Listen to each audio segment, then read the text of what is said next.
It is Friday, I'm pretty sure. We're going to do a sauna experience thing where it's pretty common where you jump in the water afterwards. It's very early, I don't feel 100%. I'm a little bit stressed, but we're gonna go. I'm very excited. I'm in a weird dodgy lift though. I don't think I can. I think I have a block set on international calling. Nikki. We're on the roof of a sauna boat. There. It's quite wobbly, it's quite shaky. Like, can you hear it? I think I'm gonna fall off. We got late because we went to the wrong one, but there's a lot of people in ours and it's quite surprising because it's really hot in there, but when you go out it's like manageable. I'm genuinely tempted to just jump in. This is the vibes. It's fun. What do you think? Yeah, it's great. Nikki was This is like the loving perfect it. temperature out here. I think it's what, -1 degrees now? Mm, and we're loving it. It's perfect. great. Love it. Yeah, we do.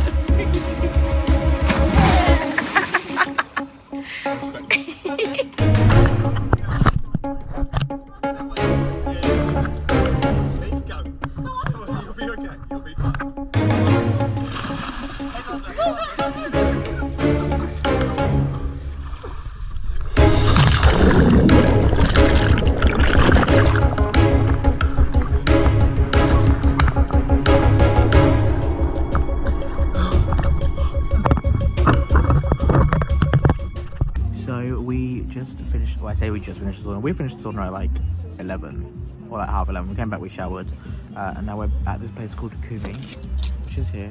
It's by this like really lovely, like, it's by the monk museum, and it's like by the water. It's really nice. There's also like little cafes and restaurants and stuff, and it's just pure zen. Like, look at this. But I just wanted to do a little update on the Oslo sauna. So we did the KOK urban sauna in Akerbjerg. I'm not going to say that, not trying to pronounce it, but I'm about to screen. But we did a shared one, and it was like £25 each, right? Yeah. Like £25 each for 2 hours in a shared one, and there's like 8 people in one. And there was, in ours, there was like 6 or 7 in total. It's quite small, quite intimate. There's no toilets or changing rooms or anything, so you literally either get changed before you come, or you can change like the little pre-room area to go into the sauna. But in my experience, that was very difficult to do. So I would probably change and wear my trunks under, and then change before, and then it's less faff when you're actually there. Bring water, pre-book, and they give you time slots. What else? I think it's definitely worth the price. Definitely worth the money. It's £25, and even for like an hour, which is what we did, still a good amount of time. It was lovely. I feel go in and out as well. I genuinely feel like my whole body is relaxed. Very zen. Yeah. Very peaceful as well. It's quite a quiet area. Maybe that's just because Oslo just seems to be very quiet recently. I feel like if you had a group of friends in like summer and stuff, this would be a good like in and out type of adventure. Like the 2 hours would be maybe not enough, and you can bring in, if you have a private one, you can bring alcohol and stuff and snacks. So I assume it's kind of like I read more of a social online. thing. Sorry, I was just gonna say I read online that they do. You could like book out the whole thing privately, and they like can drive it because it's kind of a boat. Like it had that wheel and stuff. You can actually drive it to the middle of the sea. They do a private one. They do a shared one. Yeah, I think so. Yeah. Yeah, you ready? Yeah. Should I go first? Please, could I get a latte? Yeah. And also the avocado toast as well. And can I add a fried egg to that? You want an avocado toast with a fried egg? Yes, please. Yeah. And a latte Yes. with regular milk? Do you have oat milk? You want with oat milk? Yes, Sure. please. Thank you. Could I please have a latte with oat milk? But would you be able to do it iced? Sure. Iced you want latte, an iced please? latte with oat? Yes. And then the American pancakes, please. Yeah. Yeah. Oh, that's okay. That's Yeah, brilliant. Thank you. Thank you. Tack. Yeah. Okay, so they do 3. They do like you can do the shared one, you can do the private one, then you can rent one where they actually take you out Yeah. and like you can have a little party type of thing. Yeah. We went in and like they did like a little ritual, which was like lemon water. And, like they made it really, really hot in there. And, like fan lemon air. Lemon air? Is that what you'd call it? Like, lemon yeah, steam? they like infused oils with the thing, didn't they? It was like lemon. There was another one as well that they did. I feel like maybe something else. Mint? No, not mint. Like rosemary? Yeah, makes me like that. Something like that. Something like there was two different things they put on the water. And that was quite nice. But they also had a jumping off point at the top. They're very small, like they're really small and very compact. Like you could build one of these in like if you had like type of small. But there's a roof where you can jump off as well. Some guys did it.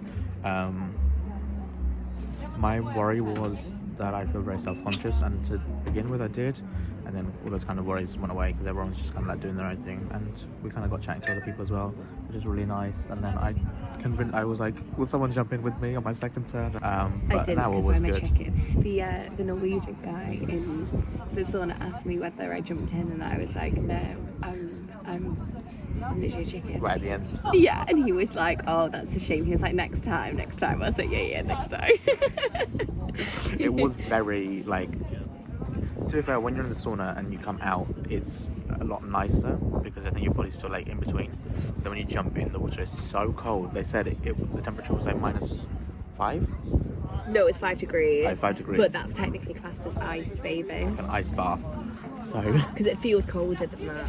yeah, maybe it felt like -10. But I jumped in the first time and I had a shock because I don't like the water. The water scares me.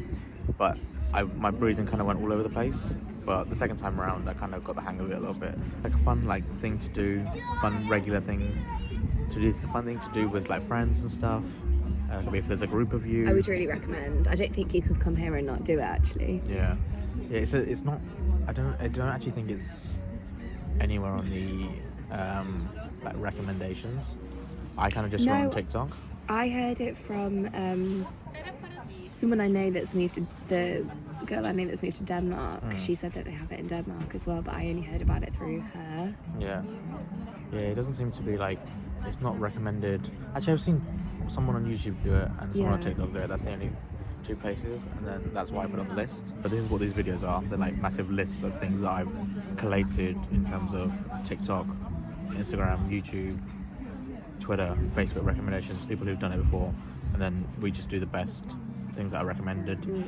So a lot of things we do tend to be the best or most exciting things, and then like rogue things. So it's not just like the tourist traps. Like we do the off the beaten path stuff, and also the tourist stuff, but then also like restaurants and stuff that normally people don't go to, or like people recommend that you visit, like the locals and stuff. So there's a real good mix. So all of these like recommendations are very well rounded in that sense. But yeah, now we're having lunch. I just ordered, or you saw, the camera was still rolling. Yeah, I know. We just ordered brunch, lunch / whatever, and then we're going to go to the Monk Museum, I think, to see the Scream, which is very exciting. And we're going to be tourists, and we're going to do We're going to get a donut for that. We're going to get a donut, and then we're going to scream next to the Scream because we are tourists and there's nothing to be ashamed of. We're doing that, and then we're going to go magnet shopping because that is always a priority, and like knick-knack. The stuff that people are like, oh, I just have to, what's it called? Tap. That's what it's called. Everyone calls it tap, but it's like, no, it's memories. And then we're going for a dinner in the evening. Yeah. I haven't done a very good proper talk, so I thought I'd do a good chat now. Our flight to Stockholm tomorrow morning is like 7:40 a.m, which means we'll have to get to the airport at 5:40 a.m. Which means we're going to have to leave at like 5, which means we have to get up at like 4. So that's our plan. I will pick you up in a bit. That looks so good. So after we finished our brunch at Kumi, we headed to the Monk Museum. Now this is where the infamous Scream painting is housed, and that is the reason me and Nikki really wanted to go. I didn't know that there were several different versions of the Scream, and the one that you see on screen first is obviously the main one. This is the oil and cardboard one. And then there is another one which is basically like, it looks like print on paper, and it's a lithograph. And then there's another one that they house at the Monk Museum as well, but it's crayon and cardboard. Not all of them are on display all the time. We asked someone and they said it's on a random basis, so we don't know which one's going to open next. However, we were lucky enough to see the main one, the oil and cardboard one, and then the lithograph one. And then at the end, we went onto the roof. You can see the opera house, you can see everyone just having a good time. This is when Oslo came to life. People are out, people are on the roof, people are vibing, the weather was great. So I got a passion fruit cheesecake, Nikki got a lemon tart, and we got this like raspberry chocolate brownie burger to share from the museum cafe. With this view though, like you can't complain, but you can because we spent about £20 on a few cakes, but oh well. I'm feeling good. I love the sun. I'm excited for this. This was always a good choice. Hi, the last time I vlogged was when we had pastries. We then went and chilled on the Oslo Opera House and just enjoyed the sun.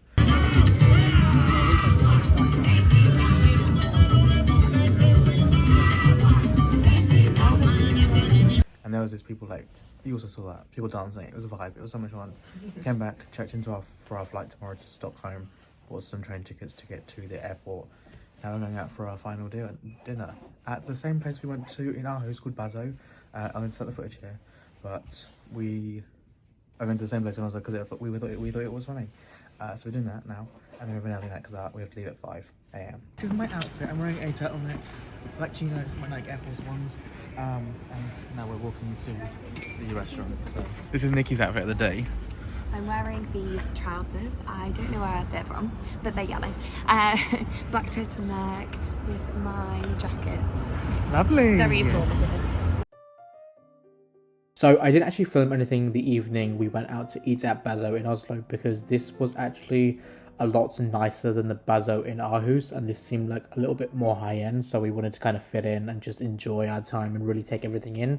So I did a time lapse of me eating some of the plates, and I'm going to talk you through the experience. So for the snacks, we actually got a slow cooked pork apple chutney smoked almond little bite thing. It's a birra moretti braised pork with apple and red onion chutney served with crispy smoked almonds. And then the other thing we got was this arancini tomato pea puree thing, which is crispy arancini with tomato and basil served on a fresh and acidic pea puree. All of these sound really fancy, whimsical, fantastic, and they were a explosion of flavors. Again, like Bazo in Aarhus, we got to try a load of different flavors, a lot of different combinations, a lot of different food that we never tried before, and we just felt very expensive and very high class. And then the other snack we got was this shrimp garlic lemon cream. It was crispy pasta with chili marinated shrimps served with lemon cream and charred garlic. So we're moving on to starters. I'll pop those on screen as well. We had scallop, pepperonata and pine nuts, which was fried scallop in its own shell with spicy creamy pigment sauce and roasted pine nuts. Again, see, it sounds all fancy. Then we had Italian shellfish soup with poached white fish and mustard seeds. Now, I really enjoyed this. It genuinely tasted like a bowl of melted what's-it. It was very rich, very intense. I struggled to get through all of it, but it was really good. That was creamy Italian shellfish soup with poached white fish, pickled mustard seeds and sun-dried tomato. It was fantastic. Again, like Bazo and Aarhus, the servers tell you what each plate is as they go and as they bring them to your table, so you're aware of how to eat it and what order to eat it and what it is and what it's made up of and how it works together and things like that. So it's it feels like a little bit of a TED talk at some points, which is really fun. I really enjoyed all of them. I've enjoyed everything I ate. It was really lovely to try loads of different things, but I think in this section specifically, this soup was my favourite because it was just so different but also so familiar. Final part of the starter was a romaine fermented garlic herb crumble. This was gratinated mini romaine salad a la Caesar, served with fermented garlic cream, crispy parmesan and herb crumble. When you think of healthy salad wraps, this is basically what it was. It was nice, it was good, and I'm glad it was there because I felt like it kind of balanced my palate out a little bit. For the main, you get a beef grappa wild garlic, which is rosemary marinated cooked beef with beef glaze and seasoned with grappa, topped with wild garlic gremolata. Now, I didn't have any of this. Nikki ate it because I feel funny about eating beef. I eat cheeseburgers, but growing up Hindu, I still find it pretty weird, and I don't normally touch steak. I don't know what it is, but I just didn't want to do it. And then the next thing we had was this pasta limon, spinach and pancetta, creamy pasta with lemon parmesan, black pepper and lemon zest, plated with roasted crispy pancetta and baby spinach. Now, this was fantastic. It was so refreshing, so lemony, but not lemony to the level of becoming overpowering. It was such a fine, beautiful balance. Felt like I was sitting on the Italian Riviera with the sun beaming, with a wide brim hat, having a nice lunch with a glass of wine. It was fantastic. And then we got the stracciatella with pickled tomatoes and smoked salt. This was basically just a mozzarella salad, I'm pretty sure. Homemade Italian stracciatella, yeah. On a bed of fresh tomatoes and pickled San Marzona tomatoes. Again, fancy smancy. Topped with smoked salt, basil oil and fresh basil leaves. This was quite nice, again very rich. Those mains were quite heavy, and I think by the time we got to the starters we were starting to get full. This happened in Aarhus as well. You do get full up quite quickly. I think it's because of the gaps in between. Social dining is very chill. I think in Europe a lot of places just take their time when they eat, so this is no different, and I think that also helps because you're nursing your drinks, you're enjoying the ambience of the venue. Also, this venue was absolutely spectacular. It was beautiful. And then we ended off on the dessert, and I actually ate 95% of Nikki's because Nikki was full, and I was like, I'm not turning that down because desserts are my favourite thing in the world. We had the almond cake with mascarpone, lemon sorbet, Italian rosemary almond cake with creamy vanilla mascarpone, served with limoncello sorbet and topped with frozen lemon verbena. Now that limoncello, I was giggling around because I was like limoncello glycerin because I was just quoting lyrics from Renaissance, and I was in a great time. The servers were fantastic, the ambiance was fantastic, the vibes were great, the service spectacular, the cost expensive, but for all of this food, again, we think it's worth it, and it's such a nice experience to do, and you get to try so many different things, and I would definitely recommend Bazo anywhere. So we've done 2 now, Aarhus and Oslo, and both of them have been great, fantastic, and the people that work there are really knowledgeable and really do care and explain everything to you, and it's such a fun experience, but also a really lovely dining experience. We actually headed off pretty early because we had to get up at 4 a.m. the next day because we had a flight to Stockholm, so we were tired that day, but we just really enjoyed our last evening in Oslo and really embraced and engrossed ourselves in the wonderful food that we had.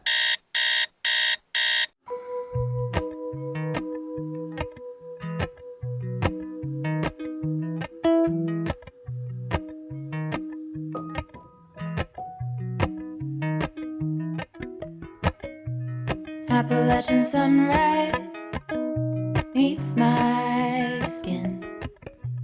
Even with my eyes still closed, I can feel it coming in. Golden, golden, I'll follow only golden, golden, golden, golden. Good morning. It is currently 6:30 in the morning. Our flight got delayed from like 7:40 to 8:40, but we got the train from the central station in Oslo this morning at 5:40. We just made it, and it was like 20 odd quid. It was like £35, nearly 20 quid each for a 20-minute journey, which was quite a lot, but the train was really nice. It was on time, it was clean, it was comfortable, it was very modern. We got here, we went through security in like 2 minutes. I got stopped as usual, almost opened because I think like my electronics in my bag without taking them out, so that was pretty quick. It's very clean in here. We're at this place called Haven inside, and like I just wanted to tell you what price it's like £9.63, and I got this like beetroot smoothie and I thought I'd granola. So that's expensive, but our flight's not until like 8:40, so we've still got like 2 hours to go. So I was gonna enjoy this. We might do some Stockholm planning because we haven't done any. Oslo was very expensive. Like we thought Denmark was expensive last year, but it was actually the prices are like London. Whereas this is like worse than New York, so it's kind of like a little bit more stressful, and probably 24 hours would have been enough because there's not a lot to do, but it's a really nice place. Yesterday really Oslo came to life. Followed a few days before, it was kind of dead, so we kind of got a weird vibe of it, but then yesterday like the city came alive, so it was really nice, and maybe because it was a bank, it was Good Friday, so everyone was out, the sun was shining, it was lovely, but I'm glad we got to see 2 seasons as well. But like when I stress to like how expensive it is, it's insanely expensive to the point where I was like, I could only afford to like be here for 24 hours. So my top tip is budget. Do not think you can get away with X amount of money, because you can't, because everything costs so much. It's been really fun, really lovely. I think 2 days. 2 days was enough. I think we did quite a lot. I think my favourite activity was at Radio Bar. We went to the sauna and seeing the screen. That was exciting. And the Opera House, I really enjoyed that as well. Going up the Opera House on both days when it was snowing and also when it was sunny. It was really lovely. It was a vibe. But yeah, that is my little impressions of Stockholm, Oslo. We checked our flight yesterday evening and we just pressed check-in. And this is SAS, Scandinavian Airlines. And it didn't ask for passport details or anything. And just Let's check it. Also, against the airport, we just went through security. There was no like passport check or anything, so nowhere do they ask for our passport details or number or whatever. And we're at the gate, we're boarded now, and it's not been checked at all. Which is the first time I've ever had that experience, which is a bit weird, throwing me a bit, made me panic a bit, but apparently that's normal. Good. So, be aware of that.